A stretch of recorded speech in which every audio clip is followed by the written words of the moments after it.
ওসমান হাদিকে হত্যা করা হয় বিএনপিকে রাজনীতি থেকে মাইনাস করার ষড়যন্ত্রের অংশ হিসেবে। আর ওসমান হাদির মৃতদেহ বাংলাদেশে আসার পর যে দুটো বড় পত্রিকার অফিসে হামলা হয়েছিল, উদীচী অফিসে হামলা, ছায়ানট অফিসে হামলা হয়েছিল, আমরা তো এটা জানি যে ওই মব ওই রাতেই বঙ্গভবনেও হামলার পরিকল্পনা নেই এগোচ্ছিল। সেই রাতে বঙ্গভবন আক্রান্ত হতো, রাষ্ট্রপতিকে হত্যা করা হতো। আর রাষ্ট্রপতিকে হত্যা করলে ইউনূস তার নিজের নির্বাহী ক্ষমতা বলে কোনো একটি কঠিন সিদ্ধান্ত নিত, অথবা নাটকীয় কোনো ঘোষণা দিয়ে বিপ্লবী সরকার গঠন করে ফেলত।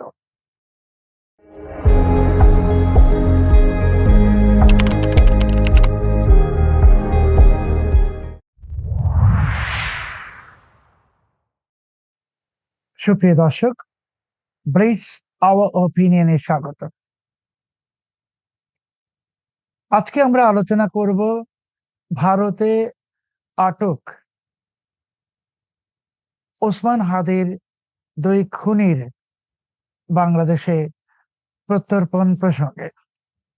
আপনারা জানেন যে বাংলাদেশের পররাষ্ট্র মন্ত্রণালয় ইতিমধ্যেই ঘোষণা করেছে যে প্রধানমন্ত্রী তারেক রহমান ভারত সফরে যাবেন তখনই যখন ভারত কিছু শর্ত পূরণ করবে, এবং সেই শর্তগুলোর মধ্যে একটি হচ্ছে ওসমান হাদির খুনিদের প্রত্যর্পণ।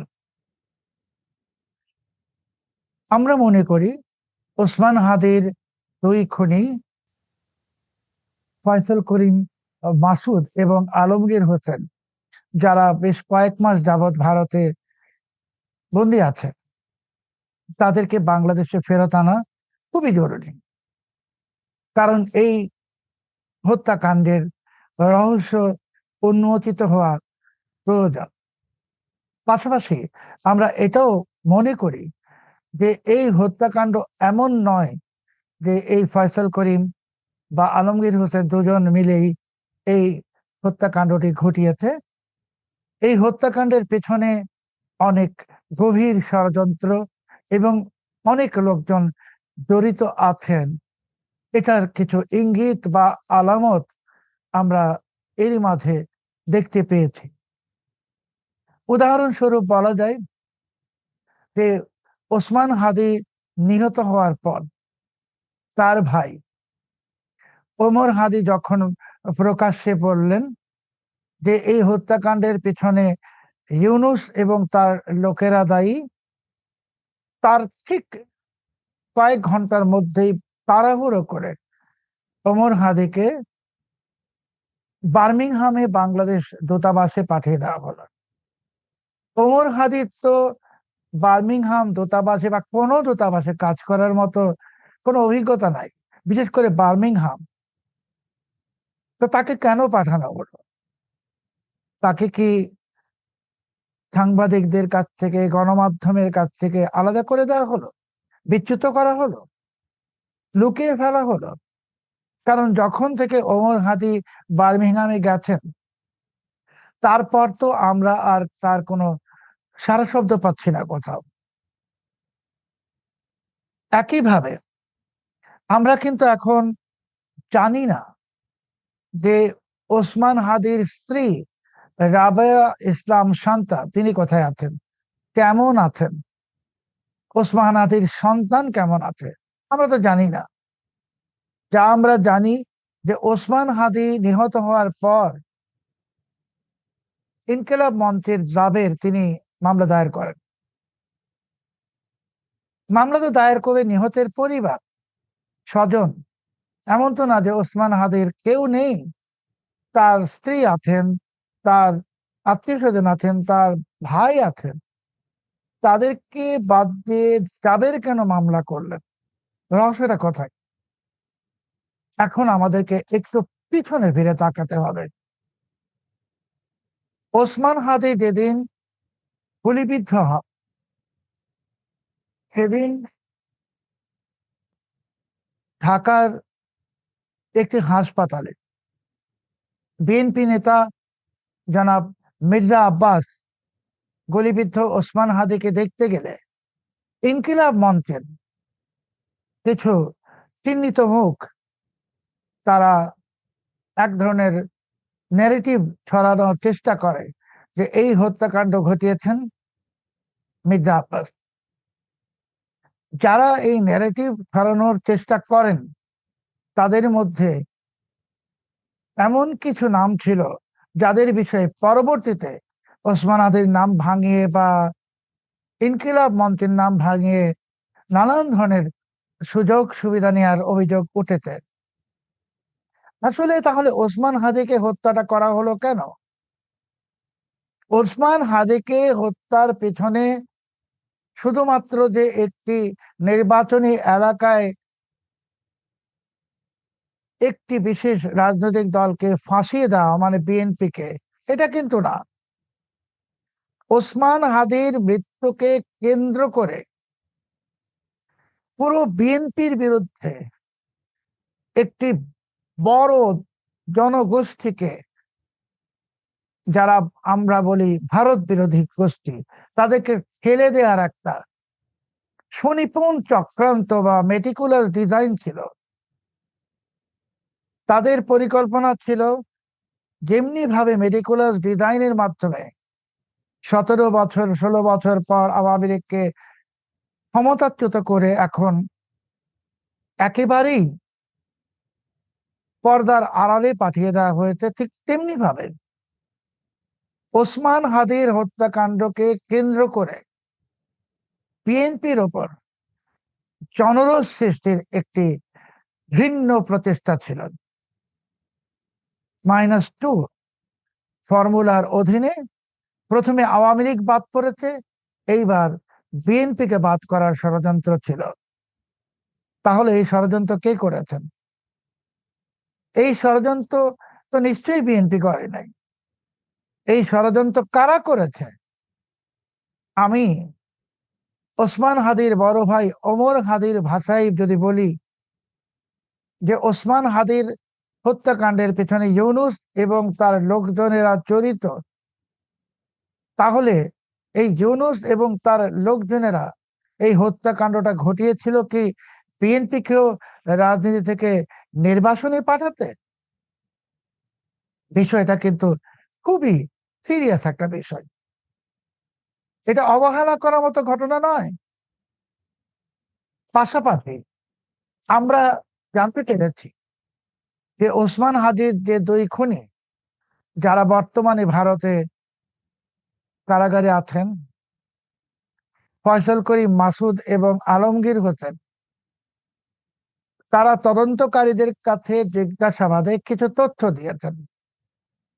সেই তথ্যে তারা বলেছেন যে এই হত্যাকাণ্ডের ষড়যন্ত্রটা কিভাবে করা হয়, এই ষড়যন্ত্রের পিছনে কারা ছিল, এই হত্যাকাণ্ড ঘটানোর জন্য তাদেরকে কারা অর্থ দিয়ে অস্ত্র দিয়ে সহযোগিতা করেছে। এই যে নামগুলো বলেছেন ফয়সাল করিম এবং আলমগীর হোসেন, নামগুলো তো আমাদের প্রত্যেকের জানার অধিকার আছে। আমরা জানতে চাই।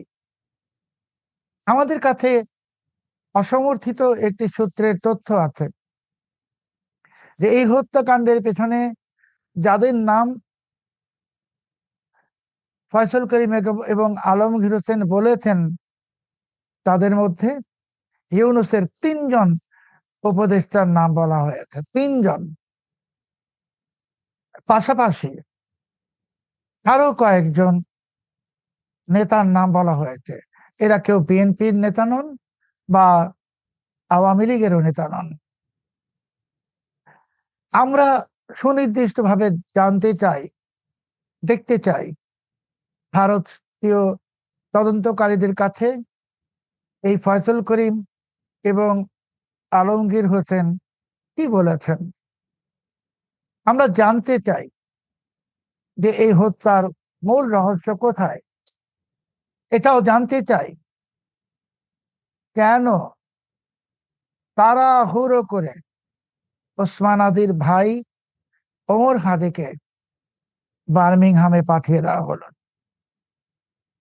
আমরা জানতে চাই ওসমান হাদির স্ত্রী রাবেয়া ইসলাম শম্পা কোথায়, কেমন আছেন তারা, তাদের জন্য রাষ্ট্রযন্ত্র কি কি করেছে। আমরা তো দেখেছি ওসমান হাদি নিহত হওয়ার পর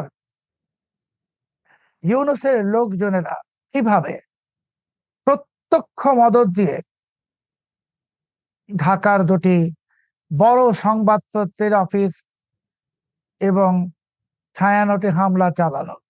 আমরা তো দেখেছি যে এই হামলার সময় রাষ্ট্রযন্ত্র কিভাবে নির্বিকার ছিল। এই হামলার সময় এমনকি দুঃখজনক ভাবে সশস্ত্র বাহিনী যারা ওই মুহূর্তে মোতায়েন ছিলেন তারা কোনো কিছুই করেননি। কেন করেননি? এটার পেছনে কি রহস্য যে ওই দুটো পত্রিকার অফিসে হামলা হলো, আগুন দেয়া হলো, ওই সাংবাদিক যারা সেখানে আটকা পড়েছিলেন তাদের তো মৃত্যুও ঘটতে পারত, তারা তো দৈবাৎ বেঁচে গেছেন। তাহলে সেই দুই পত্রিকার সাংবাদিকদেরকে হত্যা করার, সেই দুই পত্রিকাকে ধ্বংস করার ষড়যন্ত্র কারা করেছিলেন? এবং এই দুই পত্রিকার উপর যখন হামলা হয় তখন ঢাকার একটি বিতর্কিত পত্রিকা তারা কি ভূমিকা পালন করেছিল আমরা সবাই জানি। সামাজিক যোগাযোগ মাধ্যমে কারা কারা কি কি ধরনের উস্কানি দিয়েছিলেন আমরা দেখেছি। এমনকি সেই দুই পত্রিকার অফিসে হামলার পর ইউনূসের অত্যন্ত আলোচিত এবং বিতর্কিত প্রেস সচিব তিনি তো প্রকাশ্যে স্বীকার করেছেন যে তারা ফেল করেছেন। আমরা তো এটাও শুনেছি ইউনূসের লোকদেরই মুখে যে এই হামলার সময় ইউনূসের প্রভাবশালী কিছু উপদেষ্টা নীরব ছিলেন, নিষ্ক্রিয় ছিলেন। এই কথা আমরা শুনেছি যে কিছু কিছু উপদেষ্টা এটার পেছনে কলকাঠিও নেড়েছেন। আসলে ওসমান হাদিকে হত্যা করা হয় বিএনপিকে রাজনীতি থেকে মাইনাস করার ষড়যন্ত্রের অংশ হিসেবে। আর ওসমান হাদির মৃতদেহ বাংলাদেশে আসার পর যে দুটো বড় পত্রিকার অফিসে হামলা হয়েছিল, উদীচী অফিসে হামলা, ছায়ানট অফিসে হামলা হয়েছিল, আমরা তো এটা জানি যে ওই মব ওই রাতেই বঙ্গভবনেও হামলার পরিকল্পনা নেই এগোচ্ছিল। সেই রাতে বঙ্গভবন আক্রান্ত হতো, রাষ্ট্রপতিকে হত্যা করা হতো। আর রাষ্ট্রপতিকে হত্যা করলে ইউনূস তার নিজের নির্বাহী ক্ষমতা বলে কোনো একটি কঠিন সিদ্ধান্ত নিত অথবা নাটকীয় কোনো ঘোষণা দিয়ে বিপ্লবী সরকার গঠন করে ফেলত। ইউনূসের তো পরিকল্পনা ছিল 5 বছর, 10 বছর, 50 বছর ক্ষমতায় থাকার। এমনকি 12 ফেব্রুয়ারি নির্বাচনের পর যখন সংসদের অধিবেশনে বসলো তখন তো বিএনপির নেতা জনাব সালাউদ্দিন আহমেদ সংসদে বলেছেন যে ওনারা ইউনূসের অনেক খায়েশ আবদার মেনে নিয়েছিলেন গণভোট সহ, এই কারণে যে ওনাদের সন্দেহ ছিল এসব যদি না মানতেন ইউনূস নির্বাচন দিত না। আসলে ইউনূসের নির্বাচন দেওয়ার কোনো ইচ্ছা ছিল না। এটা বিএনপির কৃত একটা বিএনপির সাফল্য, বিএনপির একটা ক্যারিশমা। বিএনপি ওই মিশনে সফল হয়েছে নির্বাচনটা আদায় করে নিতে ইউনূসের কাছ থেকে। না হলে ইউনূস অনাদিকাল ক্ষমতায় থেকে যেত।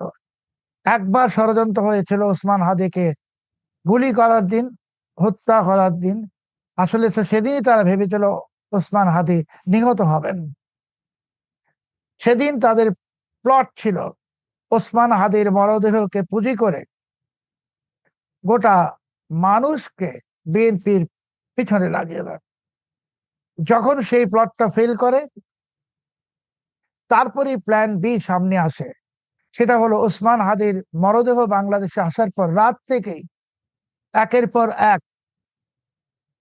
নাশকতা, অরাজকতা সারা ঢাকা শহরে, সারা দেশে ছড়িয়ে দেওয়া হবে।